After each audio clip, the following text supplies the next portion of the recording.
যে মানুষের ভোটে বিজেপি সরকার হয়েছে তাহলে সেই সরকার কি অবৈধ? এই মানুষগুলোর ভোটেই তো সরকার হয়েছে, তাহলে সেই সরকার কি অবৈধ? এই মানুষের ভোটে শান্তনু ঠাকুর এমপি হয়েছে, মন্ত্রী হয়েছে, তাহলে শান্তনু ঠাকুর কি অবৈধ? আগে তারা বৈধ কিনা সেইটা প্রমাণ দিক, আগে ঠিক বলছো তুমি, আগে সেইটা প্রমাণ দিক। একদম ঠিক বলছো। আমরা আমাদের ভোটে নরেন্দ্র মোদী সরকার জিতেছে, আমাদের যদি কোনো মতুয়া, কোনো উদ্বাস্তু, কোনো তফসিলি কারো যদি ভোটার আই কার্ড কাটা যায় তাহলে এর আগুন দিল্লি অবধি যাবে, মতুয়ারা চুপচাপ বসে থাকবে না, বাংলা থেকে ছুঁড়ে ফেলে দেবে। এবং আপনাদের মাধ্যমে আর একটা কথা বলে যাই, যদি এর আন্দোলনে কালকের আমাদের ঠাকুরবাড়ি মমতা বালা ঠাকুরের নির্দেশে কালকের অমরণ অনশন চালু হচ্ছে, যাতে আমাদের একটা ভোটের অধিকার না কাটা যায়। যেই ভোটে বিজেপির সরকার গঠন হয়েছে, তাহলে যদি সেই ভোটগুলো অবৈধ হয় তাহলে এই সরকারও অবৈধ না, এটা আমি বলছি না, এই মতুয়া মানুষটি বললেন, মতুয়া সম্প্রদায়ের মানুষটি বললেন। শুনলে তোমরা ভিডিওটা, আজকে এই ভিডিওটা সত্যি কথা বলতে খুবই খারাপ লাগছে দেখতে বলতে। এবার খারাপ লাগলেও কিছু করার নেই, নিয়ম অনুসারে কাজ হবে, নিয়ম অনুসারে কাজ হবে। শুধু তো এনারা বলে নয়, চারপাশে অনেক লোকদের বা অনেক প্রবলেম হচ্ছে। আপনারা হিন্দু যদি হন তাহলে তো চাপ নেই, আপনারা তো সিএতে অ্যাপ্লাই করবেন, নাম পেয়ে যাবেন, ভোটার তালিকায় নাগরিকত্ব পেয়ে যাবেন, সেটা বড় কথা নয়।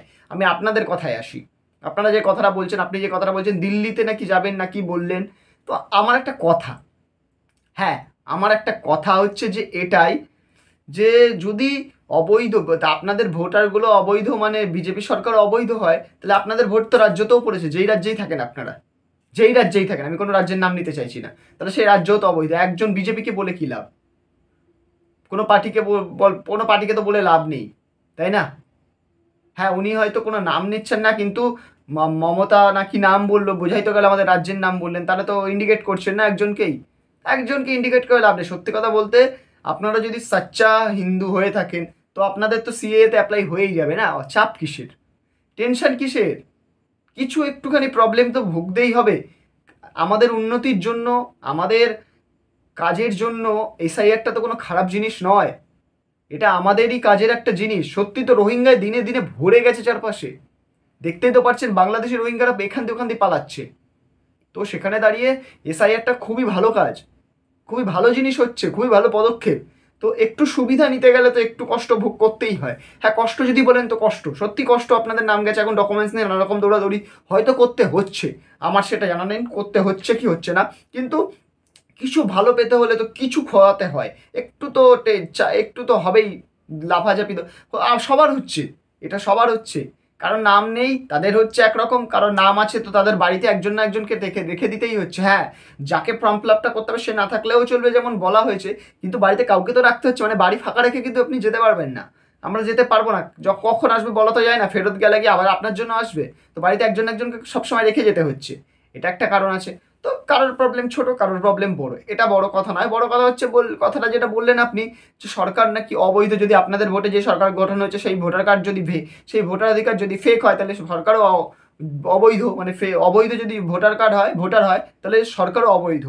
সেটা তর্কের ব্যাপার, সেটা আসল কথা নয়, সেটা তর্কের ব্যাপার। দেখুন আমি একটা কথাই বলতে পারি, আপনারা যদি সচ্চা হিন্দু হয়ে থাকেন, যদি নিয়ম ফলো করে থাকেন, হতেই পারে 2002 আপনাদের ডকুমেন্টস নেই, হতেই পারে, অনেকের এরকম আছে, সিএতে অ্যাপ্লাই করবে না। আমাদের সংবিধানে বলা আছে, হ্যাঁ সংবিধানে আই থিঙ্ক বলা আছে, আমি শুনেছি শুভেন্দুবাবুর মুখে, অনেকের মুখে, এটা আমি ক্লিয়ার না, কিন্তু হ্যাঁ লেখা আছে এটা একটা কোনো জায়গায়, যে বাইরের দেশ থেকে যত হিন্দুরা আসবে প্রতারিত হয়ে আমাদের ইন্ডিয়াতে, অনলি ফর হিন্দু, তারা আমাদের শরণার্থী, তাদেরকে নাগরিকত্ব দেওয়া হবে, ডকুমেন্টস ছাড়া আসলেও দেওয়া হবে। তো চিন্তা করবেন না, আমি বলছি চিন্তা করবেন না, এটা আমার একার কথা না, এটা ডকুমেন্টসের কথা। তো আপনাদের কি হয়েছে এখন আপনারা বলতে পারবেন ভালো মতন, সেটা তো আমি বলতে পারছি না। তো যাই হোক, আপনারা একটু ওয়েট করে যান, আশা করছি হয়ে যাবে। তো বন্ধুরা, ভিডিওটা তোমরা দেখলে তোমাদের কি মতামত? এই যে মতুয়া মানুষটি বলছে এই কথাগুলো কি ঠিক কথা বলছে? আমার তো এটা নিয়ে ডাউট আছে, আমি এটা নিয়ে কোনো মতামত দেবো না পার্সোনালি, যে এইরকম তোপ দাগলেন, তো আমি জানি না এনার কথাটা কতটা সঠিক কতটা ভুল। তো তোমরা কমেন্টে আমাকে জানাও কতটা ভুল বললো কতটা ঠিক বললো। আমি অপেক্ষায় আছি তোমাদের কমেন্টের জন্য, তোমাদের কমেন্টে কিন্তু আমি রিপ্লাই দেবো, চিন্তা করো না। তো ভিডিওটা ভালো লেগে থাকলে একটা লাইক করে দাও, কমেন্টে জানাও, আর হ্যাঁ এই যে নিচে সাবস্ক্রাইব বাটনটা আছে ওটা ক্লিক করে পাশের নোটিফিকেশন বেলটাকে বাজিয়ে দাও। দেখা হচ্ছে পরের ভিডিওতে। টাটা।